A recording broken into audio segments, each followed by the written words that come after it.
Halo Tribuners, kembali lagi bersama saya, Septiana Cahyani Eka Saputri dalam podcast Cakap Sana, Cakap Sini. Dan besok, tanggal 29 Juli 2023, kita akan menyambut Hari Harimau Sedunia 2023. Dan pada episode kali ini, kita akan mengangkat tema tentang lindungi habitat harimau di Hari Harimau 2023.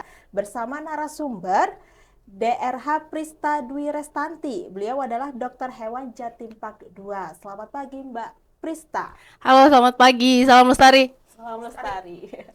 Sehat ya Bu Dokter? Alhamdulillah sehat dan Sehat. harus selalu sehat nih biar teman-teman hewannya yang di sana itu tetap sehat juga. Temen-temennya juga sehat. Iya juga. Oke. Terima Iya. kasih. Dan juga ada narasumber kedua nih Tribunars bernama Indriana Novita Kumalasari SS. Beliau adalah edukator Jatim Park 2. Selamat pagi Mbak Selamat Indriana. pagi. Lala, panggilannya Lala, Lala. oh Mbak ya. Lala. Iya, Ya, selamat jangan pagi, tanya Mbak. lalanya dari mana. Oh iya, ini Ceritanya panjang itu. Kumalasari. Lala. Halo, selamat pagi buat semuanya. Salam lestari. Salam lestari. Ya, mungkin boleh disapa dulu Mbak Lala dan Bu Dokter Prista, Tribuners yang ada di rumah. Oke, selamat pagi. Selamat bertemu bersama kita di sini ya. Ini kita Dua apa ini kita ini? Dua lestari. Dua lestari di sini ya. Sehat-sehat semuanya ya. Ya, baik. Terima kasih ya Mbak Lala dan Mbak Prista telah hadir di studio Jatim Depok Malang ini yang akan membahas tentang Hari Harimau Sedunia 2023 yang jatuh pada tanggal besok ya Mbak ya? 29 nih. 29 Juli 2023. Kita langsung aja ke pertanyaan Boleh, pertama ya Mbak ya? boleh. Nah, untuk menyambut Hari Harimau Sedunia, persiapan apa sih yang sudah dilakukan Jatim Park 2 ini? Oke, sebenarnya tidak hanya tahun ini ya, tapi setiap tahun itu kita selalu celebrate untuk hari harimau ini. Tapi sebenarnya bukan hanya hari harimau sih. Setiap hari-hari konservasi satwa itu kita selalu memperingati.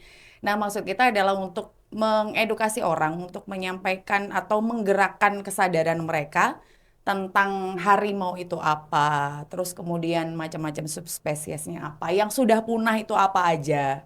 Terus ancaman mereka di alam liar itu apa saja, itu yang ingin kita sampaikan. Nah, harapannya adalah karena kami sebagai lembaga konservasi ini juga ikut peran serta dalam program pelestarian satwa, kita berharap semoga setelah datang dari Jatim Park 2, mereka semakin sadar dan secara otomatis meskipun nggak diingatkan, mereka juga akan mau, oh ini ternyata harimau ini penting loh buat alam kita. Oh sekarang di harimau Indonesia tuh cuma tinggal satu loh. Oh ternyata harimau ini juga memiliki perasaan yang sama kayak kita manusia gitu. Itu harapan kita gitu. Seperti kalau di edukasi Jatim Park 2 itu kita punya 3 moto atau konsep, excite, love, and conserve. Artinya kita mengexcitekan orang tentang satwa, kita memberikan informasi edukasi tentang satwa. Setelah mereka tahu, ada pepatah yang mengatakan bahwa tidak kenal maka tidak sayang. Setelah mereka kenal satwa, harapan kita adalah mereka bisa mencintai satwa. Nah, setelah mencintai satwa, otomatis kalau orang cinta itu kan, orang sayang itu kan nggak mau yang disayangi itu sampai terluka atau tersakiti gitu ya. Nah, harapan kita adalah setelah mereka sayang, mereka mau mengkonservasikan atau melestarikan satwa. Itu harapan kita. Nah, untuk tahun ini kita punya program edukasi di area.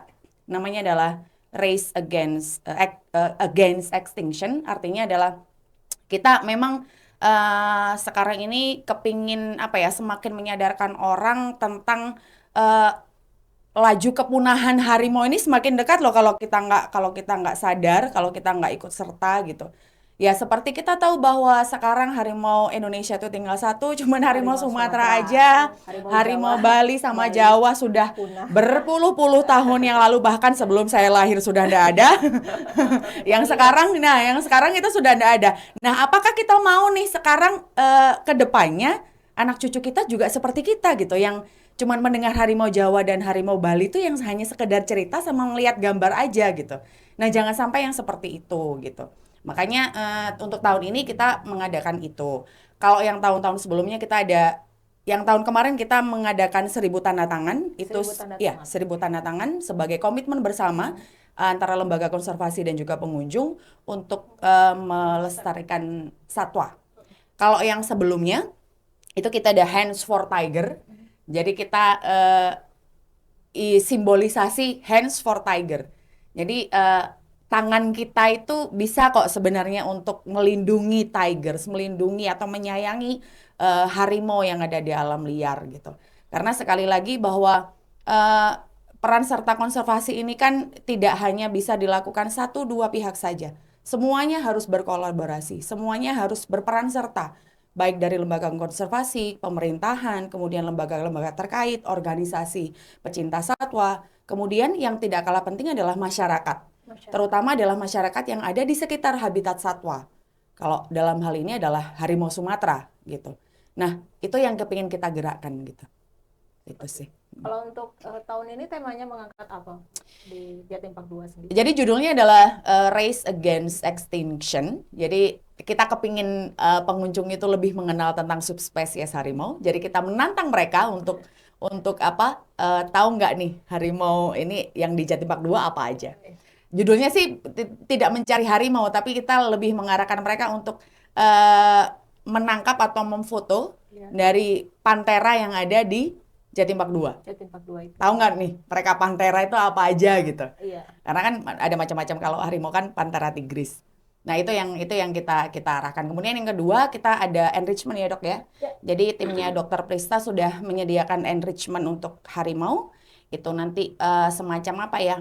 Menyediakan pakan tapi mereka harus challenge dulu. Jadi tidak hanya disediakan begitu saja, tapi mereka lebih aktif untuk mencari atau mendapatkan makanan tersebut. Itu. Kemudian yang ketiga, nanti para edukator akan standby di exhibit harimau di Tigerland. Di situ nanti kita akan ada apa itu namanya? Storytelling tentang harimau, tentang peristiwa-peristiwa atau penyebab-penyebab kepunahan dari harimau-harimau yang ada di Indonesia dan juga ada di dunia. Kemudian ancaman apa sebenarnya yang dialami oleh harimau yang ada di alam liar. Itu yang mungkin kita ceritakan. Kalau sampai saat ini subspesies harimau yang ada di Jatim Park 2 itu ada apa aja, Mbak? Kita punya 3 subspesies. Ada harimau Siberian, kemudian harimau Benggala, sama harimau Sumatera. Kita ada 2 ekor Siberian Tiger, kemudian harimau Sumatera kita ada 3, kemudian harimau Benggala kita ada 6. Ada 6. Seperti itu ya, Mbak ya. Kalau misalkan ciri-cirinya tuh seperti apa sih, Mbak? Sebenarnya ciri-cirinya secara apa ya? Secara Gambaran. secara umum yang spesifik sih memang agak susah ya kalau untuk membedakan harimau. Cuman kalau secara fisik ya Siberian memang jelas itu subspesies paling besar. Dia warnanya juga tidak terlalu pekat, lebih apa ya? Terang, terang. Kemudian stripe-nya atau apa itu lorengnya itu tidak terlalu gelap, tapi lebih ke apa itu namanya ya? Lebih coklat terang juga ya, Dok ya. Itu terus kemudian yang Benggala itu subspesies terbesar kedua setelah Siberian. Dia warnanya lebih orange daripada Siberian. Nah, mungkin ada beberapa pengunjung yang sempat atau mungkin Mbaknya juga pernah tahu yang white tiger. Oh iya. Atau harimau putih. Nah, itu adalah subspesies dari harimau Benggala. Benggala. Iya, jadi dia mengalami kelainan gen resesif. Itu. Jadi yang untuk subspesies yang lain tidak ada harimau putih. Yang ada harimau putihnya itu cuma di harimau Benggala. Terus kemudian yang ketiga harimau Sumatera itu harimau terkecil dari bentuknya itu paling kecil secara tubuhnya. Kemudian warnanya juga paling cantik. Jadi harimau Sumatera ini harimau punya kita tuh dinobatkan sebagai subspesies harimau paling cantik karena dia warnanya tuh paling orange banget. Kemudian stripe-nya juga paling gelap dan dia surainya juga paling paling lebat. Jadi kalau dibedakan secara wajah itu mungkin nanti bisa dilihat itu harimau Sumatera tuh surainya paling ganteng gitu istilahnya gitu. Kalau membedakan harimau betina dan jantan tuh seperti apa sih, Mbak? Ini harus dilihat surainya sama kelaminnya ya, Dok ya.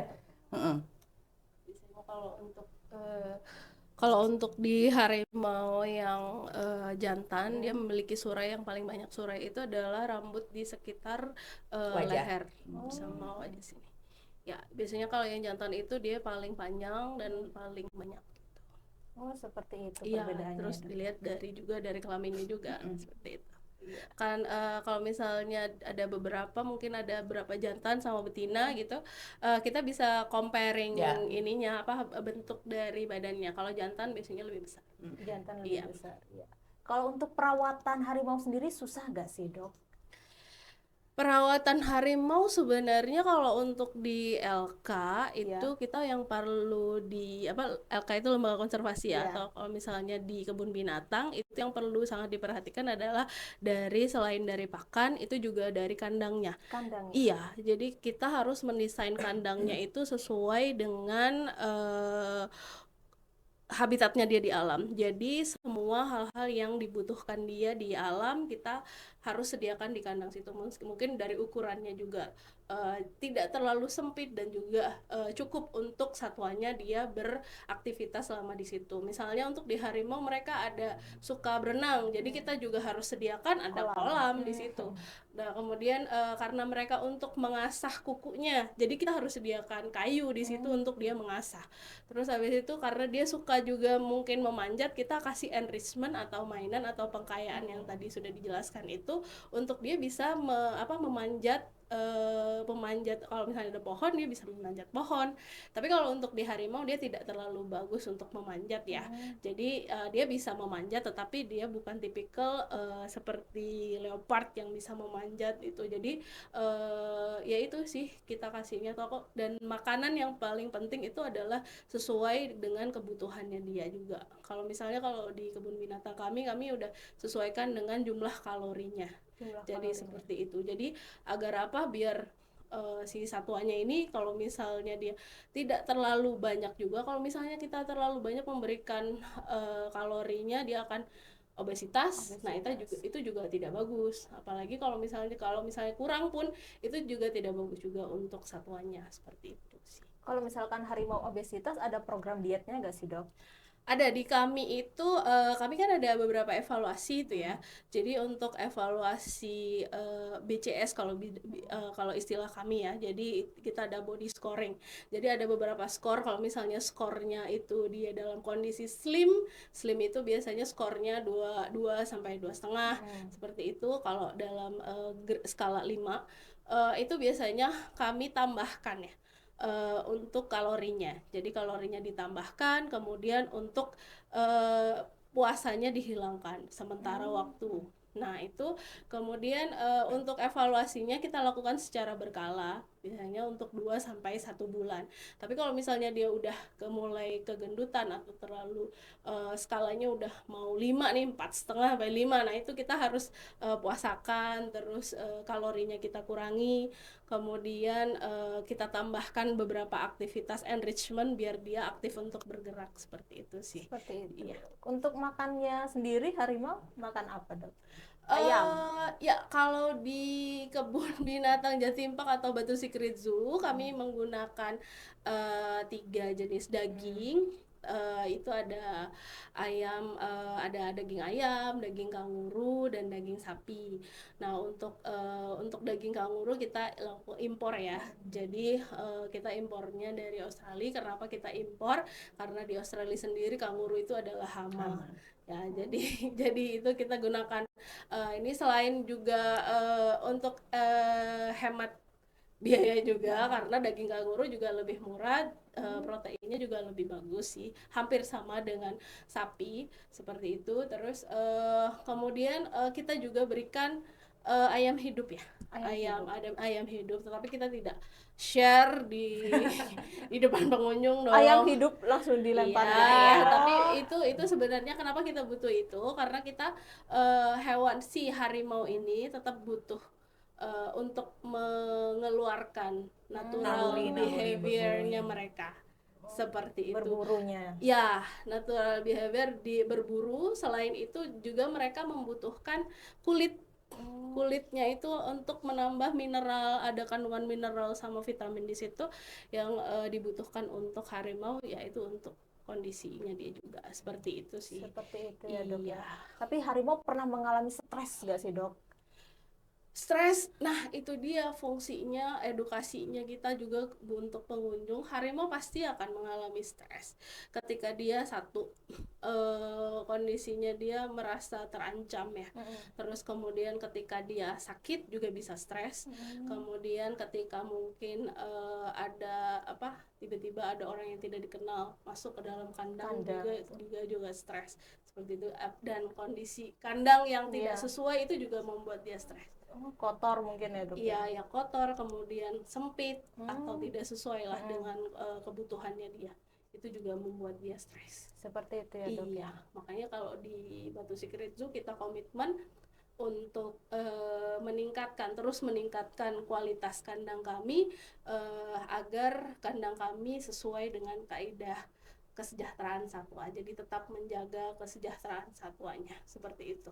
Yang tadi udah jelasin juga kan depan bahwa dia harus ada kan di dalam kandangnya itu untuk dia menyalurkan natural behaviornya dia seperti itu.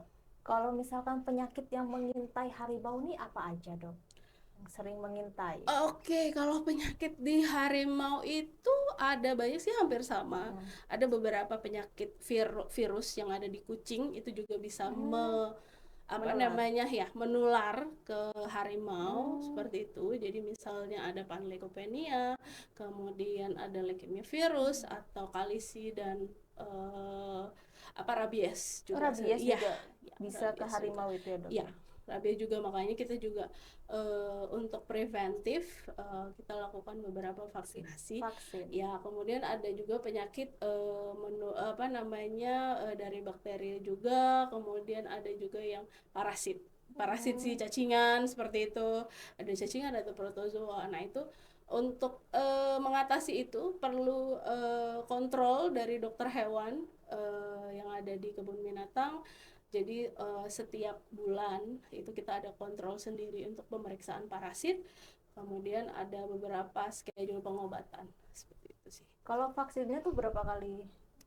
Kalau untuk di harimau itu akan berbeda dengan di anjing dan kucing. Nah, seperti itu ada schedule-nya sendiri. Tapi kalau untuk di harimau kami vaksin tahunan bisa 1 sampai 2 tahun. Tapi di awal hampir sama, jadi ada beberapa yang diulang di awal seperti itu. Kalau misalkan harimau untuk kawin itu usianya berapa, Dok, kira-kira? Antara jantan dan betina agak beda ya. Jadi kalau misalnya di betina itu dia lebih cepat, 3 sampai 4 tahun. Kalau untuk di jantan 4 sampai 5 tahun. 4 sampai 5 tahun. Ya, kalau di jantan kan mereka harus karena sifatnya si harimau ini dia kan soliter ya kalau di alam. Jadi dia hidupnya lebih sendiri, bukan koloni seperti singa ya. Jadi kalau kenapa jantan jauh lebih lama ya, karena dia harus memantapkan ini porsi dari badannya juga, kemudian dia juga harus punya areanya sendiri seperti itu. Nah, untuk mempersiapkan itu pasti hampir sama kayak cowok ya kan, dia harus mapan dulu nih. Iya kan, harus mapan dulu. Ini maaf biar nggak ini ya, biar nggak tegang. Iya, nggak tegang, biar nggak serius semuanya. Hewan aja harus mapan, apalagi manusia gitu kan. Ya, mereka ada behavior seperti itu sih. Terus kalau misalkan maaf ya. Terus ini kalau misalkan di Jatim Park 2 ini pernah ada silang kawin kan? Dengan berbeda spesies. Saya edukasikan bahwa tidak diperbolehkan untuk melakukan persilangan dan antar spesies satwa gitu. Karena apa? Karena di lembaga konservasi itu kita udah omonginnya ada konservasi ya. Nah, konservasi adalah pelestarian satwa yang harus mempertahankan kemurnian genetik dan jenisnya begitu. Jadi harus itu. Jadi dan itu makanya itu adalah breedingnya juga harus terkontrol. Bapak ibunya juga ada. Kita harus ada sertifikatnya, ada kakaknya mereka. Ada kakaknya. silsilah. Ini anaknya siapa? Kayak gitu-gitu. Silsilah keluarga ya. Iya, silsilah keluarga. Karena memang jadi gini, kalau lembaga konservasi itu kan kita apa ya istilahnya ya, bekerja sama tidak hanya dengan intern kita, tapi juga eksternal. Jadi kalau di Indonesia itu ada PKBSI namanya, Persatuan Kebun Binatang Seluruh Indonesia. Kalau di Asia Tenggara kita ada SEAZA. Kalau di apa itu namanya global di seluruh dunia itu kita ada WAZA. Itu adalah ibaratnya gimana ya, kayak wadah induknya kita. Jadi seluruh lembaga konservasi yang ada di dunia itu kita jadi satunya di situ gitu. Nah, ini adalah komitmen bersama atau mungkin SOP ya bisa dikatakan ya. SOP kita bahwa lembaga konservasi namanya saja adalah lembaga konservasi. Artinya kita memang melindungi pelestarian atau memprogramkan tentang pelestarian satwa. Nah, salah satunya adalah untuk melindungi genetik atau kemurnian genetik dari satwa tersebut. Jadi memang itu SOP kita sebagai lembaga konservasi itu memang tidak boleh mengkawin silangkan antara satwa kayak gitu. Seperti itu. Ya, Beda spesies. betul. Dan Jatim Park ini kan juga membantu adanya konservasi ex situ harimau ya Mbak ya, untuk melindungi Di luar, habitatnya. di Ya. luar. Dan juga bagaimana isu konservasi harimau saat ini Mbak? Jadi banyak sebenarnya kalau kita berbicara isu ya. Karena penyebab atau ancaman dari harimau ini kan mulai dari perburu liar, kemudian poaching, kemudian ada juga deforestasi atau kehilangan habitat mereka gitu. Nah, kalau kita berbicara masalah isu sih ya banyak kalau di Indonesia gitu loh.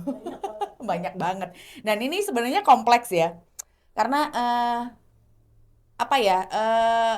Ini harusnya ada satu kolaborasi yang baik atau kerjasama yang baik, seperti yang saya bilang tadi di awal bahwa lembaga konservasi tidak bisa bekerja sendiri. Tapi kita juga perlu dukungan masyarakat sekitar, lembaga terkait, organisasi pencinta satwa, kemudian juga pemerintah, itu yang penting.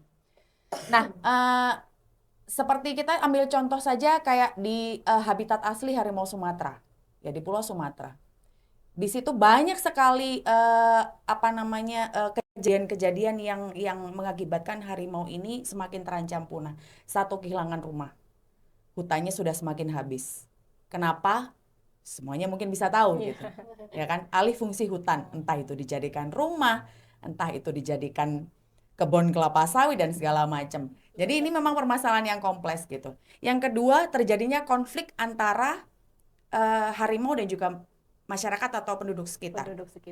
Nah, ini yang miris. Kenapa? Karena kadang kalau terjadi konflik antara satwa dan manusia, yang dikorbankan dan yang disalahkan itu satwa. Tanpa kita berpikir, bukan satwa loh yang masuk ke pemukiman kita, tapi kita yang masuk ke rumahnya satwa, gitu loh. Hutan itu memang rumahnya satwa, tapi hutan ini kemudian kita alih fungsikan atau gantikan dengan perumahan-perumahan kita, dengan kebun-kebun kita yang kemudian kita beraktivitas di situ. Terus sekarang logikanya yang masuk ke pemukiman satwa siapa? Kita, bukan mereka sebenarnya gitu loh. Nah, makanya ini yang kita berusaha untuk mengedukasi orang gitu. Kalau kita berbicara masalah isu ya banyak sekali sebenarnya kan, mulai dari penangkapan atau ada perdagangan liar ya kan, harimau Sumatera yang lagi-lagi diambil kulitnya. Orang Indonesia ini kan suka dengan mistis ya Mbak ya. Yang kadang siungnya giginya harimau itu bisa dibuat, ya taringnya harimau bisa dibuat kebal lah, yang kumisnya harimau katanya bisa dibuat inilah gitu. Sekarang kayak gimana ya? Kayak gini aja, digantikan aja. Misal kita kemudian kuku kita dijadikan bahan atau dijadikan koleksi sama orang, kita terima enggak gitu? Enggak kan gitu. Kenapa kita harus menjadikan organ satwa itu koleksi kita gitu loh sebenarnya. Dan ya kita tidak bisa menutup mata bahwa perdagangan atau penjualan organ-organ satwa ini kita kan masih banyak gitu loh. Yang diimpor ke sana ke sini lah, yang katanya untuk dijadikan obat lah, dijadikan ini gitu. Diekspor lah. Obat apa? gitu. Pertanyaannya itu. Nah, itu sebenarnya kesadaran yang sekarang ini masih banyak masyarakat yang salah untuk berpikir.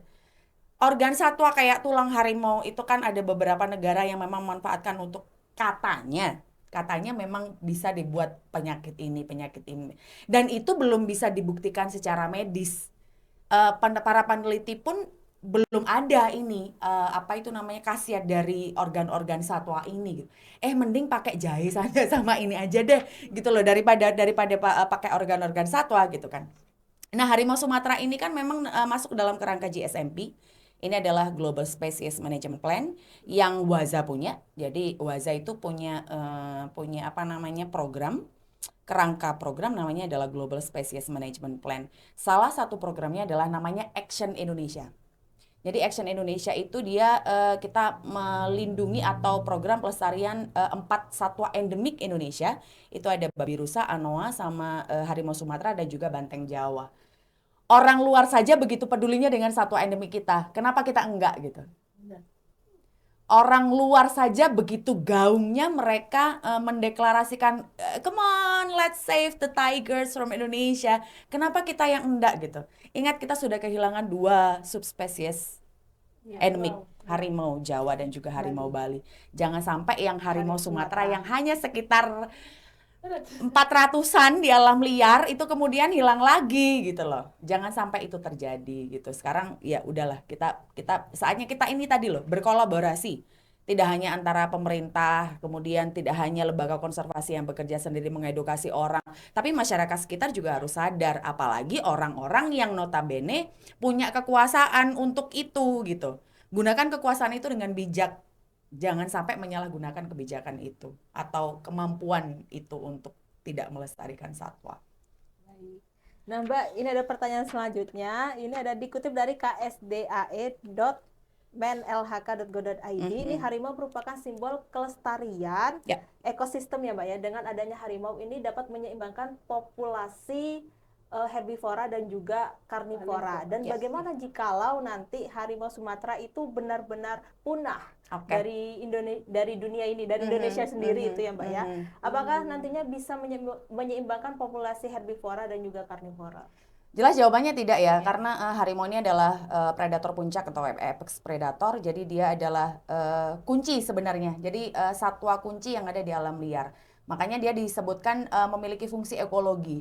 Jadi fungsi ekologi ini adalah dia bisa itu tadi balancing gitu. Jadi dia penyeimbang apa namanya keanekaragaman hayati yang ada di alam liar. Itu yang pertama. Jadi ibaratnya gini deh, harimau Sumatera tuh makanannya apa gitu. Harimau tuh makanannya apa? Nah, kalau misalkan harimau nggak ada, ini yang dimakan akan semakin luas. Kalau semakin luas, nih imbasnya kemana nih? Gitu aja gitu loh. Logikanya seperti itu. Tapi sebenarnya tidak hanya peran ekologi yang dimiliki harimau, ada peran budaya. Beberapa masyarakat atau beberapa suku yang ada di beberapa daerah itu menganggap harimau justru sebagai satwa yang disucikan. Masyarakat Dayak, Batak dan segala macam itu menganggap harimau justru disucikan gitu loh. Kalau sampai ini nggak ada kan kayak kebudayaan kita juga hilang kayak gitu aja. Kita tahu bahwa harimau itu kan ada di beberapa simbol suku kayak gitu ya. Nah, ini dia juga memiliki peran budaya sebenarnya gitu. Nah, harimau sendiri itu juga sebagai apa ya istilahnya ya, penjaga kelestarian hutan dengan adanya dia gitu loh. Dengan sebenarnya mungkin dokter nanti bisa mengkoreksi saya, kayak kotoran saja ya. Kotoran satwa itu kan sebenarnya penting loh buat alam gitu loh. Yang hal sepele yang apa namanya yang kadang buat kita ndak berguna itu sebenarnya buat alam juga berguna gitu. Nah, makanya jadi kayak itu tadi. Jadi kalau misalkan puncak predator ini hilang, artinya rantai makanan ini akan terputus dan pasti keseimbangan akan rusak gitu. Itu sih. Seperti itu ya Mbak ya. Dan ini ada tayangan berita pertama, judulnya Polres, ini bukan di Jawa ya, mungkin di luar Jawa. Oke. Ini ada harimau harimaunya di sana. Jawanya udah nggak ada. Iya, Iya, kasihan. Ini ada berita judul pertama, tayangnya 14 Juni 2023, dikutip dari tribungayo.com. Ada Polres Gayo Lues amankan warga dan kulit harimau Sumatera dibanderol 190 juta. Ada di layarnya.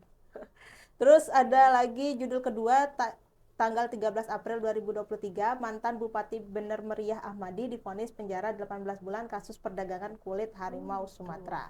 Dan bagaimana sih caranya ibu-ibu, mbak-mbak di sini untuk menyadarkan masyarakat sekitar akan pentingnya perlindungan harimau ini agar semakin tidak punah dan juga dengan orang-orang yang serakah untuk memperkaya diri.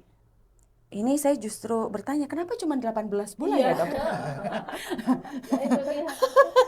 Jadi memang ini ya, kita berbicara tentang hukum perlindungan satwa ya. Kalau di Indonesia ini boleh saya katakan, ini mungkin bisa didengar dengan bapak-bapak dan ibu-ibu yang ada di sana, tolong ini ya. Karena hukum perlindungan satwa di Indonesia ini bisa dikatakan masih lemah.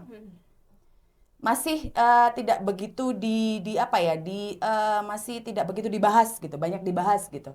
Karena ya itu tadi, ini kulit harimau Sumatera bisa jadi dia dapat minimal 100 juta, dia cuma di penjara 18 bulan.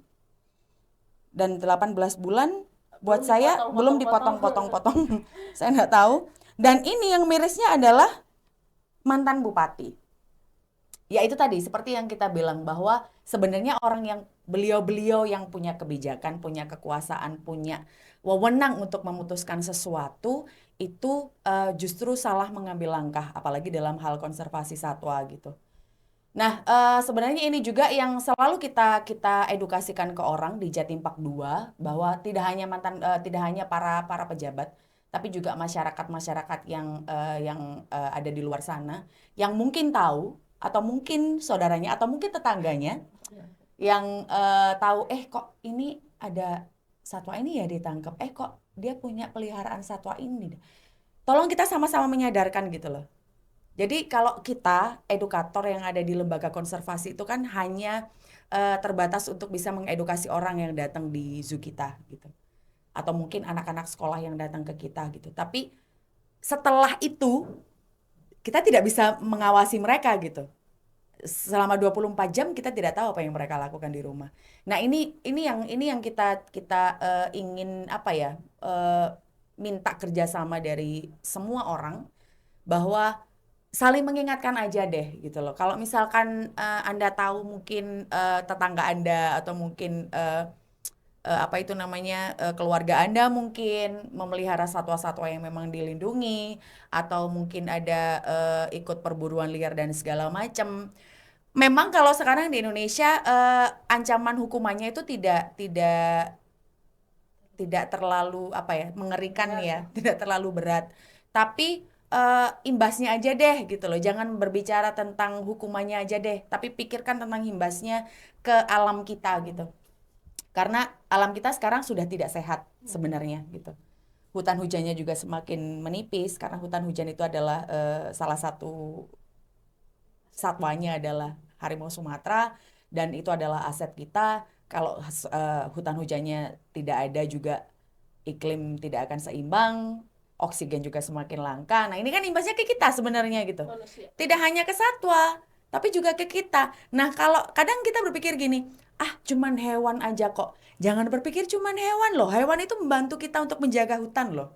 Yang kita tidak bisa lakukan, tapi mereka bisa melakukan sesuatu yang tidak bisa manusia lakukan, yang sebenarnya manusia itu lebih bisa melakukannya daripada hewan. Nah, untuk itu ya itu tadi, kita sebagai manusia kan kadang mendeklarasikan diri bahwa kita adalah makhluk paling sempurna, makhluk paling berakal, makhluk paling pintar. Tapi kalau melihat kayak gini, pintarnya dari mana? Berakhlaknya dari mana? Berakalnya dari mana? Itu yang ingin kita ini, dan mungkin ini mungkin bisa menjadi evaluasi tentang hukum yang ada di Indonesia tentang konservasi satwa.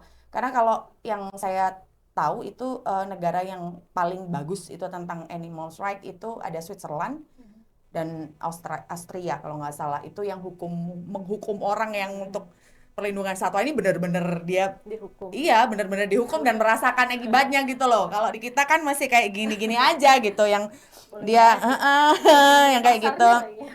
Nah, itu gitu. Jadi mungkin lembaga terkait juga kayaknya perlu apa namanya perlu bekerja sama juga ya, kayak mungkin bapak-bapak dan ibu-ibu dari BKSDA yang kayak gitu-gitu, yang apa namanya ya harus tegas, gakumnya tuh harus bener-bener yang kenapa kayak kayak misal apa namanya kayak mereka apa sih kayak yang tidak berhubungan dengan satwa itu, yang kejahatan yang tidak berhubungan dengan satwa. Mereka bisa tegas gitu. Kenapa yang berhubungan dengan satwa? Apa karena hanya satwa itu tadi? Atau gimana gitu loh ya kan? Ini memang harus ada kerjasama yang terkait sih dari lembaga-lembaga. Mungkin dokter perlu menambahkan. Udah sih semuanya. Jadi intinya kalau misalnya di sini juga ada pasar kali ya. Nah, Ada iya, pasarnya. bener.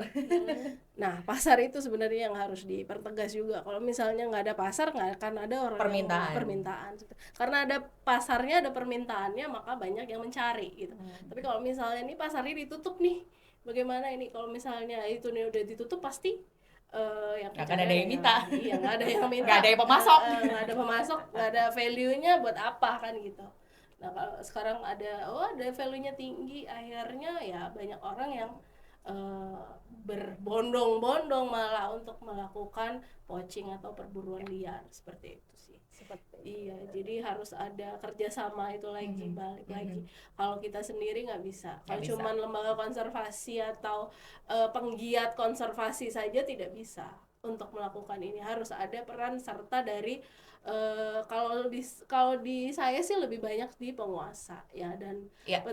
petugas yang berwenang. Kalau misalnya mereka nggak tegas sama yang di bawah-bawahnya ya nggak akan berjalan lah seperti ini. Jadi harapan kami semua pasti harus ada kolaborasi yang kompak. Bagaimana cara untuk meningkatkan kelestarian dari satwa-satwa di Indonesia yang dilindungi, lebih tepatnya ini harimau ya, kalau yang sekarang lebih harimau. Perlu diketahui juga di Indonesia itu sangat-sangat biodiversity-nya banyak sekali. Itu yang harus kita jadi warga negara Indonesia harusnya bangga gitu. Paling kaya loh kita. Paling ya kan? kaya. Nah, itu harus bangga dulu. Kalau udah bangga ada ada rasa cinta terhadap itu, pastinya kan teman-teman bisa lah untuk membantu kita menggaungkan tentang konservasi, tentang pelestarian satwa-satwa yang ada di Indonesia itu sih. Ya, dan Tribuners ini juga menurut data ya, harimau Sumatera ini yang masih hidup populasi tahun 2022 diperkirakan sebanyak 393 individu dewasa, di mana populasi ini menurun 10% dibandingkan tahun 2008, yakni 439 harimau. Kalau misalkan harimau Jawa dan Bali itu benar-benar telah punah. Seperti itu. Mungkin Mbak Lala dan Mbak Prista, ya mungkin ada pesan yang mau disampaikan kepada Tribuners dan teman lestari kita kan kalau Iya, ya, di rumah seperti apa? Yang lebih terpenting lagi adalah kesadaran dari diri kita. Itu yang paling penting gitu. Jadi bagaimana kita menyadarkan diri kita sebelum kita menyadarkan orang lain tentang gimana sih pentingnya tentang konservasi satwa atau pelestarian satwa. Tidak hanya kepada satwa itu sendiri, tapi lebih jauh ke depan. Karena kehilangan satwa itu berarti juga pasti kehilangan manusia. Itu sudah pasti. Karena kita tidak bisa hidup sendiri. Manusia itu tidak mungkin hidup sendiri. Sosial Iya, manusia. itu yang pertama. Dan yang kedua, kisah tentang terbentuknya bumi itu juga tumbuhan dulu, Hewan dulu, hewan, baru ada kita. baru ada manusia. Ya, jadi jangan ego sebagai manusia, justru sebagai manusialah kita harus bijak untuk melestarikan satwa. Sekali lagi, ini tentang kesadaran dari diri kita. Mungkin dengan adanya ini, saya terima kasih sekali terhadap Tribun News karena sudah mengangkat isu tentang konservasi satwa. Karena ini yang penting sebenarnya, karena tidak banyak orang yang sadar atau pihak-pihak yang sadar untuk mengangkat isu tentang konservasi satwa, apalagi satwa-satwa yang endemik dari Indonesia. Kita ada berapa ratus spesies itu ya dok ya, yang dilindungi P106. Banyak. Apalagi mamalia, burung itu kita banyak ya kan. Nah itu, jadi sebenarnya perlindungan tentang harimau Sumatera ini tidak hanya dilakukan di Indonesia saja, tapi seluruh pihak yang ada di dunia itu juga gencar untuk melakukan upaya untuk melestarikan harimau Sumatera gitu. Karena harimau Sumatera ini sudah tidak lagi menjadi satwa yang kebanggaan di Indonesia saja, tapi juga sudah menjadi kebanggaan di seluruh dunia. Kalau orang di luar sana, di luar negeri yang tidak punya harimau Sumatera saja, begitu niatnya mereka untuk mau melestarikan satwa, apalagi kita sebagai pemilik asli atau istilahnya rumah asli dari harimau Sumatera gitu. Sekali lagi ini bukan hanya tugas satu orang dua orang, ini bukan hanya kesadaran satu orang dua orang, tapi ini kesadaran kita semuanya. Dan mungkin sekarang saatnya kita untuk berpikir kembali tentang sudahlah biarkan loreng ini menghiasi di alam saja, jangan di dinding kita gitu loh. Sudah biarkan harimau ini terus berjalan di alam saja, tidak untuk di rumah kita. Jadi karena itu rumah asli mereka. Nah, lembaga konservasi itu kita hanya berupaya untuk melestarikan satwa di luar habitat aslinya. Tapi untuk di habitat aslinya ini itu tadi gitu, masyarakat sekitar juga berkewajiban untuk melindungi mereka, tidak hanya satwanya tapi juga alam liarnya gitu. Caranya simpel kalau kita mengedukasi teman-teman yang ada di Batu Sigriso atau di Jatim Park 2, jangan membuang sampah sembarangan, itu sudah cukup membantu. Itu simpel loh sebenarnya. Tapi sampah apalagi plastik itu kan besar sekali sebenarnya imbasnya ke alam liar gitu. Caranya itu aja. Tidak usah neko-neko, nggak usah pergi ke hutan kemudian Selfie. ngintipin kayak gini. Oh, harimaunya sehat. Oke, oke, oke, sudah fine. Nggak usah gitu. Nggak usah kemudian ini ditangkap terus kemudian dibawa ke rumah. Nggak usah gitu loh. Cukup itu aja. Jadi mungkin itu, dan kemudian saling mengingatkan kalau misalkan Anda tahu mungkin orang terdekat Anda, oh ini kok ini, oh ini. Kalau misalkan Anda tidak bisa menghandle sendiri atau mengatasi sendiri, Anda bisa menghubungi pihak-pihak terkait. Ada teman-teman dari kepolisian yang bisa untuk punya wewenang itu untuk menangani itu. Itu sih, Pak Dokter mungkin. Oh ya, kalau dari saya tetap satu sih, tetap saling mengingatkan dan ketika untuk penggiat juga harus konsisten. Jadi konsisten juga untuk melakukan kegiatan-kegiatan, jadi nggak bosan-bosan juga untuk campaign bahwa melindungi satwa-satwa Indonesia itu bukan tanggung jawab dari satu atau dua orang, tapi semuanya. Itu aja sih. Baik, terima kasih ya Mbak Prista dan Mbak Lala atas kesempatan waktunya telah memberikan Iya. edukasi kepada Tribuners dan teman lestari di rumah. Baik. Oke Tribuners, sampai di sini dulu perjumpaan saya kali ini. Saya Septiana Cahyani Eka Saputri dan Lala. Dan saya Prista. pamit undur diri dan sampai jumpa kembali lagi dalam podcast Cakap Sana Cakap Sini episode berikutnya. Salam lestari. Lestari.